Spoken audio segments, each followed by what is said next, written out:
하나님 말씀을 읽겠습니다. 요한복음 6장 펴시겠습니다. 신약 성경 요한복음 6장을 펴 주십시오.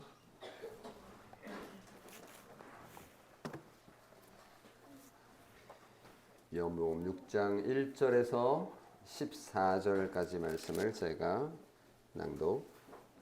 낭독하겠습니다.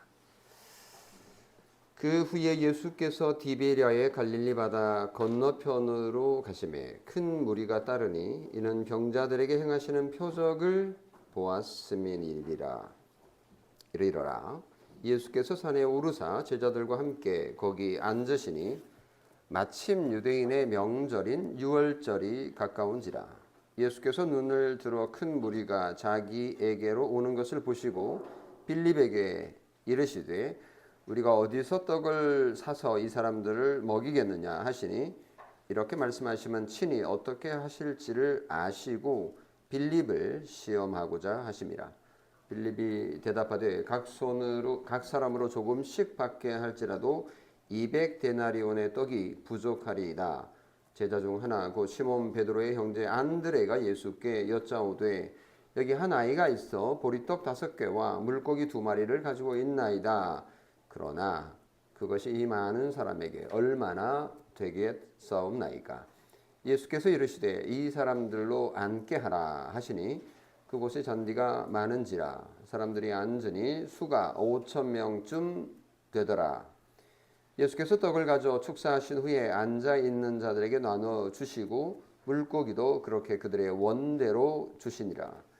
그들이 배부른 후에 예수께서 제자들에게 이르시되 남은 조각을 거두고 버리는 것이 없게 하라 하심으로 이에 거두니 보리떡 5개로 먹고 남은 조각이 12바구니에 찼더라.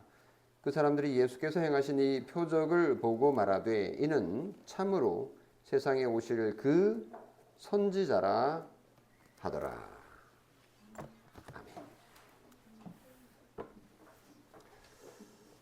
종종 그리스도인들이 의식주 문제를 좀 등한시하는 경향이 있는 것 같습니다. 겉으로는 적어도 그렇게 흉내를 내고 싶어하는 경향이 있는데요. 먹고 사는 문제로 아웅다웅하지 마라. 오직 하나님 나라만 생각해 라는 이런 마음 때문일 것입니다. 아마도 마태복음 6장 31절에서 33절에 나오는 무엇을 먹을까, 무엇을 마실까, 무엇을 입을까 하지 말라. 이는 다 이방인이 구하는 것이라. 그런즉 너희는 먼저 그의 나라와 그의 의를 구하라. 그리하면 이 모든 것을 너희에게 더하시리라. 이 말씀 때문에 실제로는 먹고 사는 문제가 중요하지만 그런 거를 이렇게 노골적으로 드러내 보이면 안 된다라는 그런 부담감이 있는 것 같습니다. 하지만 우리 현실을 보면 의식주 문제 늘 맞닥뜨리는 문제고요. 결코 하찮은 일상이 아닙니다. 인간은 옷을 입어야 되죠. 인간은 먹을 양식이 있어야 되죠. 오늘 아침에도 뭔가 먹고 마시고 오셨을 텐데 물론 하루에 한 끼 드시는 분도 계시지만 인간은 더 거주할 집이 필요합니다. 하나님도 의식주가 중요하지 않다라고 말한 적이 한 번도 없으십니다. 예수님께서 위에 하신 마태복음 6장의 말씀의 의도는 사실은 염려하지 말라라는 말이었죠. 더군다나 예수님께서는 주기도문에서 일용할 양식을 어떻게 하라고요?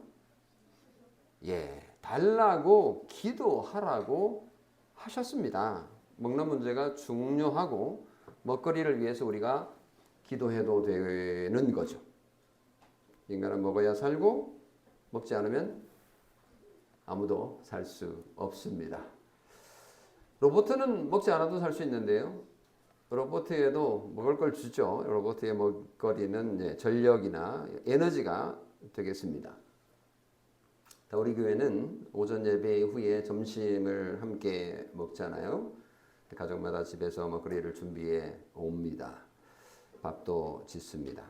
함께 식탁에 놓고 나눠 먹는데 이 얼마나 아름답습니까? 그리스도인의 애찬의 시간입니다. 사랑의 식사라는 뜻이죠. 그래서 다 우리 교회 성도들이 자연스럽게 교제를 나눌 수 있고 우리가 한 식구구나라는 생각을 하게 됩니다. 식구라는 말은 한 집에 같이 살면서 끼니를 함께하는 사람을 말하지만 일주일에 한 번 우리가 함께 한 장소에서 한 시간에 식사를 한다라는 건 한 공동체, 특히 다우리 교회의 한 성도임을 누리는 시간이기 때문에 결코 가볍고 중요하지 않은 시간이다라고 말할 수 없겠죠.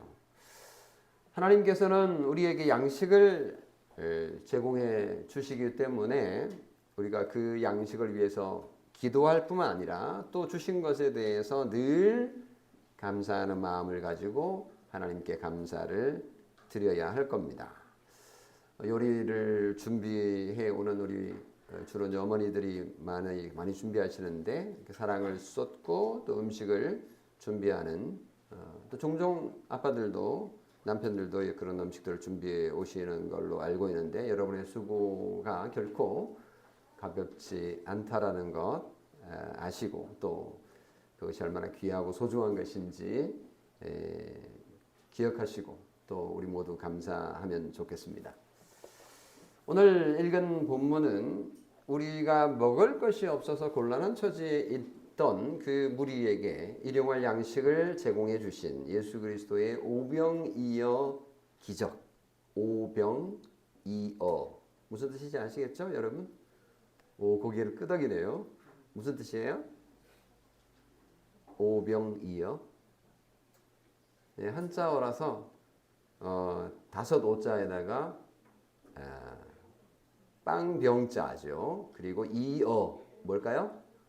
이는 두 개라는 뜻이고 어는 고기라는 뜻이죠. 그래서 보리떡 5개, 빵 5개와 물고기 2마리를 줄여서 오병이어 이렇게 표현하는 거예요. 따라합니다. 오병이어.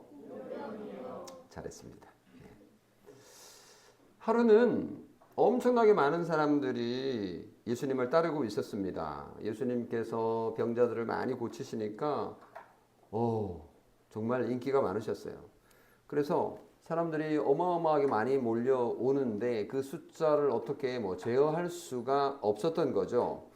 그때가 언제쯤이었는지 4절에 유월절이 가까웠다 이렇게 말을 했는데 유월절은 유대 그 팔레스틴 지역의 봄에 해당된다고 보면 돼요. 3월하고 4월쯤에 유월절이 다가옵니다. 그러니까 요즘 우리 지금 가을입니다만은 이 정도 계절이라고 보시면 되겠습니다. 햇살이 비치면 따뜻하고 좀 덥기도 하고 또 햇볕이 없는 저녁이 되면 좀 싸늘하고 이런 야외 활동하기 아주 좋은 계절이라고 보시면 되니까 사람들이 예수님에게 엄청 많이 야외에 모여 들었는데 분위기는 상당히 오늘처럼 좋았다 이렇게 보시면 되겠습니다. 예수께서 눈을 들어 큰 무리가 자기에게로 오는 것을 보시고 빌립에게 이르시되 우리가 어디서 떡을 사서 이 사람들을 먹이겠느냐. 이 떡이라는 것은 빵으로 바꿔서 해석하면 더 정확합니다. 근데 이제 떡도 그렇고 빵도 그렇고 우리가 이해하기에는 조금 오해가 있습니다만은 그러니까 이 먹거리 우리 점심이 없는데 또는 저녁이 없는데 어떻게 하겠느냐 이 말이죠. 이렇게 물었던 이유는 예수님께서 빌립을 좀 시험해 볼 작정이었어요. 근데 빌립의 믿음이 뾰롱납니다. 빌립이 뭐라고 대답을 하죠? 7절에 각 사람으로 조금씩 받게 할지라도 200데나리온이 부족하리이다. 글쎄요, 믿음이 부족하다고 해야 될까요? 빌립은 상당히 합리적으로 계산을 한 겁니다. 200데나리온이면 데나리온은 1데나리온은 하루 노동자의 품삯 정도 된다라고 하거든요. 200데나리온은 한 8개월치 노동자 월급에 해당하는 금액이다라고 보면 됩니다. 그런데 생각해 보세요. 돈도 돈이지만 그렇게 많은 사람들을 먹일 수 있을 만큼의 빵을 어디에서 공급해 오겠어요? 요즘처럼 뭐 빵 공장이 뭐 대단하게 있으면 모르지만 이 당시에 뭐 그렇게 큰 도시가 발달한 것도 아닐 텐데 빵을 일시에 그렇게 많이 만들기도 어려웠을 것입니다. 그러니까 지금 상당히 큰 문제에 봉착한 것이다. 합리적이고 이성적인 판단을 빌립이 놓은 거죠. 그렇지만 예수님의 의도를 빌립은 모릅니다. 그때 제자 안드레가 뭔가 예수님에게 제안을 합니다. 9절에 여기 한 아이가 있어 보리떡 5개와 물고기 2마리 이게 뭐라고요? 네 자로? 그렇죠. 아주 잘했습니다. 오병이어를 가지고 있나이다. 그러니 그것이 이 많은 사람에게 얼마나 되겠습니까? 안드레가 제법 뭔가 대안을 제시를 했습니다. 많은 분들은 안드레가 이걸 안 가져왔으면 예수님의 기적은 못 일어났을 거야.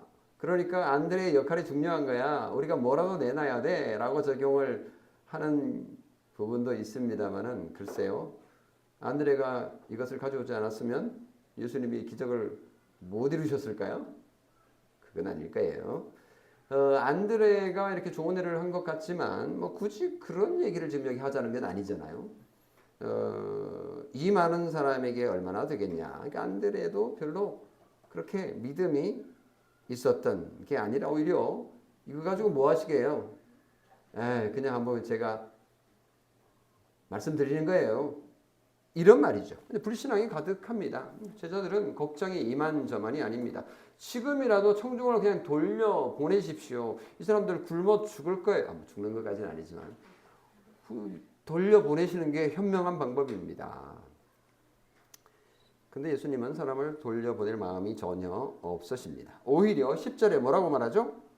이 사람들을 앉게 하라. 뭐야? 돌려보내야 되는데 제자들이 볼 때는 그냥 앉으라고 앉게 하라. 근데 이게 앉게 하라는 단어가 재미있는 단어인데요.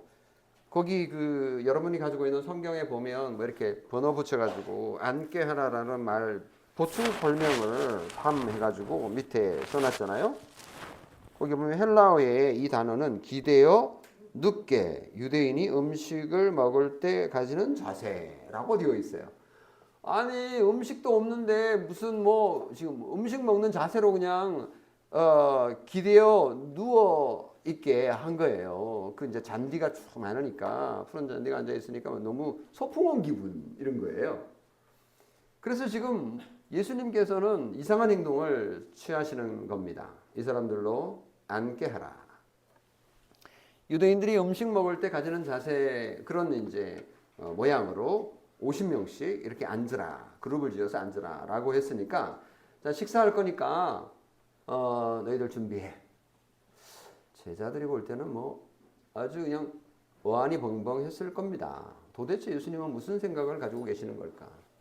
이해 불가야 라고 생각했을 겁니다. 아마 투덜투덜 했겠죠? 그래도 예수님께서 시키니까 명령에 복종하여서 푸른 풀밭 위에 마태복음 14장에도 이 비유가 나오는데 약간 좀 묘사들이 차이가 있어요. 디테일이 있어서 풀밭 위에 사람들을 50명씩 그룹을 지어 누가복음 9장에 보면 50명씩 이렇게 그룹을 지었다고 나와요. 요한복음에는 이제 그렇게 되어 있지 않지만 마치 잔치집에 모인 하객들이 이제 식사를 하기 위해서 둘러앉아 있는 그런 모습을 상상해 보시면 되겠습니다. 그러니까 잔치집 주인을 보고 찾아온 손님들에게 너무 사람이 많으니까 동네 들에 나가서 그 잔디가 많은 곳에 이제 음식을 차려놓고 거한 잔치를 벌이는 듯한 그런 모습을 상상할 수 있습니다. 예수님은 자신을 찾아온 방문객에게 푸대접하지 않으시고 식사를 대접하고 싶으십니다. 그런데 아주 그 방법이 특이하고 신박합니다. 예수님께서 빵을 잡고는 높이 들어서 축사하시고 이렇게 말합니다. 축사한다라는 말은 감사한다라는 뜻입니다. 축사, 감사, 빌축자에다가 감사하는 사자거든요. 그러니까 감사 기도를 한 거예요. 식기도를 한 거죠. 여러분 식사하기 전에 밥 먹기 전에 기도하잖아요. 아빠가 기도를 합니다. 이 기도가 바로 축사입니다. 축사라는 이 단어에서 이 축사라는 단어가 유카리스트라고 하는 단어인데 유카리스 그러니까 유는 좋다는 뜻이고 카리스는 은혜라는 거거든요. 하나님께서 우리에게 은혜를 좋은 은혜를 주셨어. 그래서 그 은혜를 감사하는 것 이런 이제 용어가 유카리스트인데 이 천주교에서는 유카리스트라는 단어를 성찬이라는 말로 대용해서 쓰기도 합니다.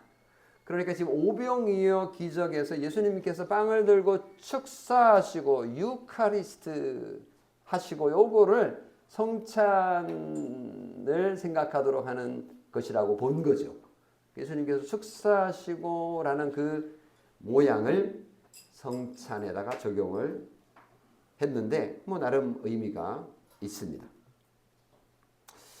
그런데 생각해 보세요. 아직 상도 없죠. 뭐 상은 없어도 됩니다. 야외니까. 근데 음식도 없는데 식기도부터 먼저 하는 거예요. 뭐야? 이상한 액션이잖아요. 예수님 혼자 그냥 빵을 드시려고 그러나? 빵 5개밖에 안 되니까 제자들끼리 뭐 나눠 먹는 그냥 퍼포먼스를 하시려고 그러나? 아니 방문자들은 그냥 구경만 하라는 것인가? 뭐 이런 생각을 하게 만드는 액션입니다. 예수님께서 그렇게 하시는 모습을 상상해 보십시오. 예수님은 하나님의 아들로서 하늘에 계신 아버지에게 감사 기도를 하고 계시는 거예요. 우리에게 양식을 주시는 분이 하늘에 계신 성부 하나님이시라는 것을 인정하는 것이죠. 아들 하나님께서 아버지 하나님께 감사 기도를 합니다. 아들은 아버지의 마음을 너무 잘 알고 있죠. 아버지는 그 아들을 세상에 파송했고 아들이 하는 일을 인정하고 기꺼이 도우시는 아버지이십니다. 아버지와 아들의 이 아름다운 관계가 이 축사하는 광경에서 고스란히 드러난다라고 볼 수 있습니다. 아들이 하늘 아버지에게 감사 기도를 합니다. 여기 앞에 빵이 있죠? 빵을 들고 감사 기도를 한 거예요. 그리고는 빵을 하나씩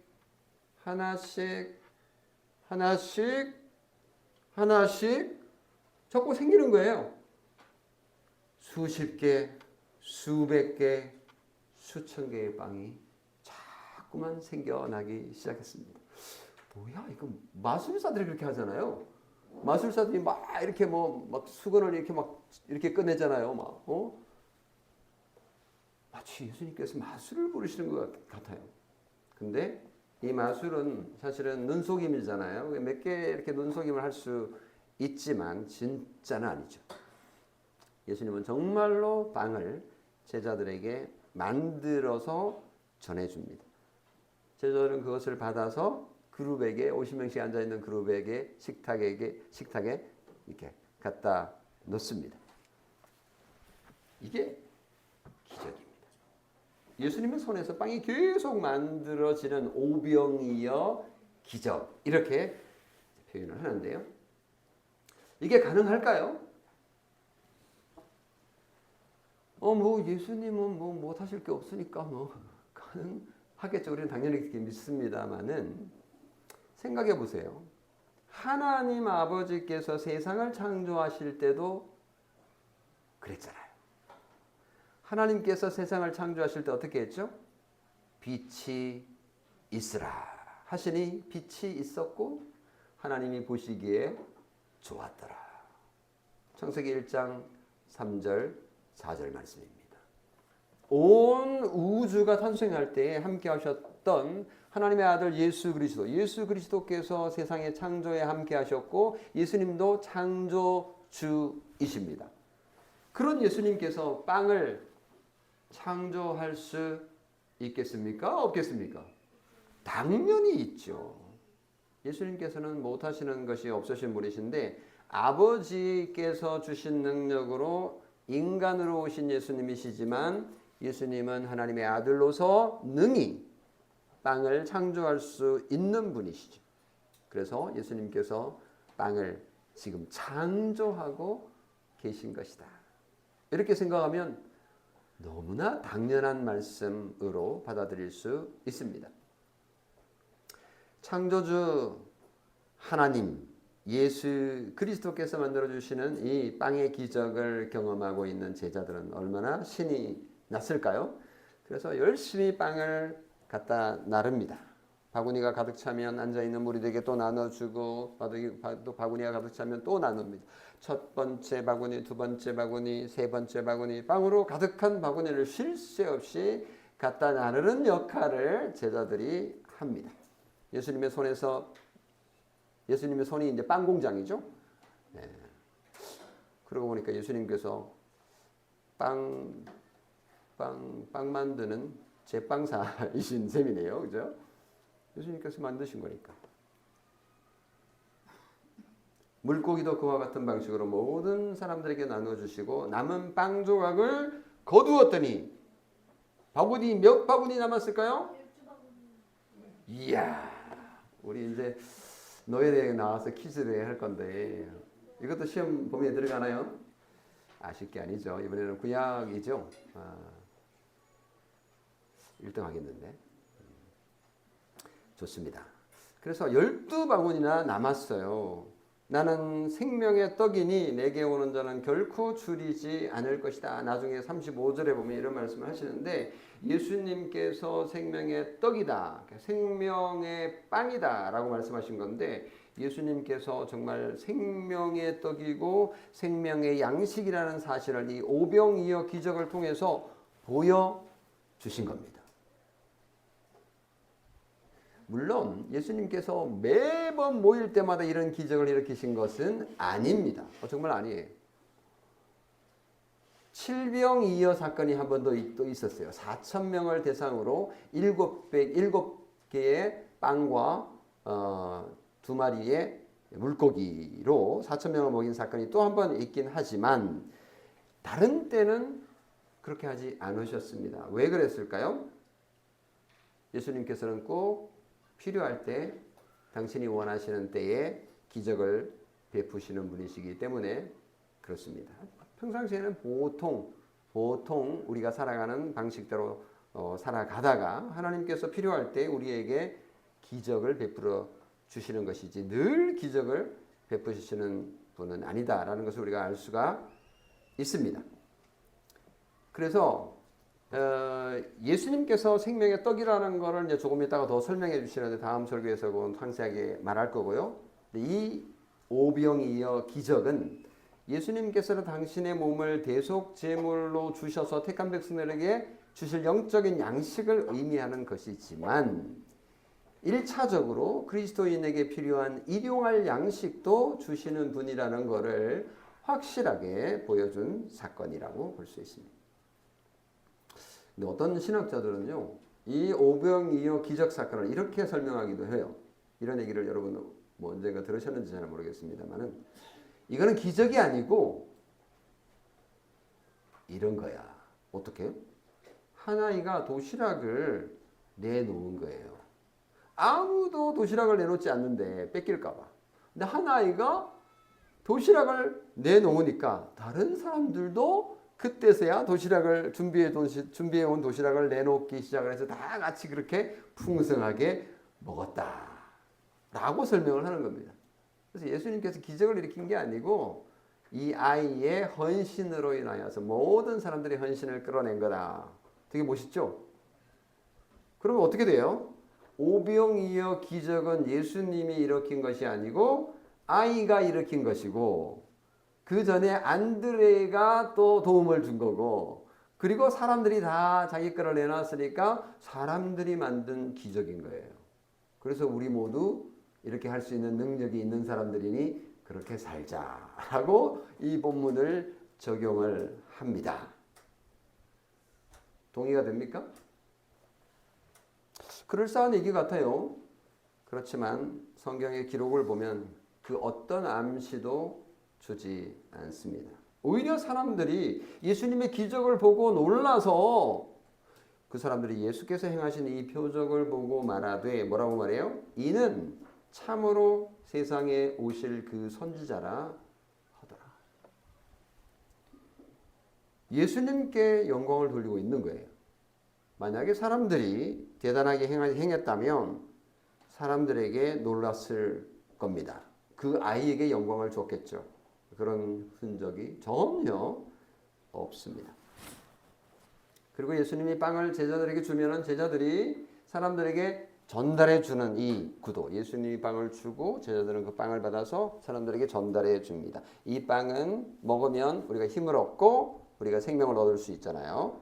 그래서 생명의 빵인데 육체적인 거지만 이 구도는 제자들이 사도로서 예수님의 말씀을 받아서 그 생명의 양식인 말씀을 사람들에게 전달해 주게 되는데 예수님께서 부활하셔서 승천하신 후에 성령님이 오신 이후 사도들이 하게 되는 그 사역에서 구체적으로 실현이 됩니다. 영적인 의미로도 적용이 되는 부분입니다.